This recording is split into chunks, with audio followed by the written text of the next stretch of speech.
సీమరాజా గారు అంబటి రాంబాబు గారికి వార్నింగ్ ఇస్తున్నాడు. ఒకసారి అందాం. ఇంకేం రాష్ట్రంలో ఏం లేవా? మనం చేసిన లంగాపం చెప్పకూడదు, మనం పోలవరం ల్యాండ్ దాకా కట్టాము చెప్పకూడదు, మనం సదినా సుఖంగా ఏ విధంగా మాట్లాడినామో చెప్పకూడదు, మనం మసాజ్ ఏ విధంగా చేసుకున్నామో చెప్పకూడదు, మనం ఫామ్ హౌస్ లో ఏ విధంగా కొనుక్కున్నామో చెప్పకూడదు. నేను ఒకటే దొరికినా నీకు? నేను పార్టీ కోసం పనిచేసేటువంటి వ్యక్తిని. నుంచి మాకు బంధువులు ఉండాలి. పోలవరం ఎప్పుడు పూర్తి చేస్తామంటే నాకేం తెలుసు అన్నటువంటి నువ్వు ఒక ఫోన్వే. నువ్వు ఈ రోజు నా గురించి మాట్లాడే స్థాయి నీది కాదని చెప్పి మరొకసారి తెలియజేస్తున్నా. ఏది ఏమైనప్పటికీ కూడా అన్నను ముఖ్యమంత్రి చేసి ప్రధానమంత్రి చేసేదాకా ఈ పోరాటం ఆగదు అంబటి రాంబాబు అని మరొకసారి హెచ్చరిస్తా ఉన్నా. ఎక్కడైనా సరే నువ్వు మాట్లాడేటప్పుడు ఆచితూచి మాట్లాడు. నా గురించి నువ్వు ఎగస్టాలు మాట్లాడినావంటే ఏం బిగుతావురా?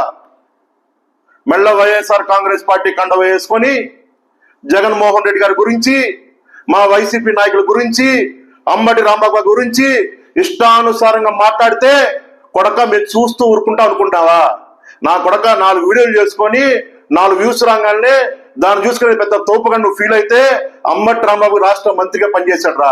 ఆయన్నే పట్టుకొని నీ స్థాయి అంటే అడుగుతా ఉంటావా? ఒళ్ళు దగ్గర పెట్టుకో. నువ్వు అనుకుంటా ఉన్నావు మా పార్టీ అధికారం ఉంది, ఇష్టానుసారంగా మాట్లాడతా నేను పీకలు అనుకుంటావు. రేపు మా పార్టీ అధికారం వస్తుంది.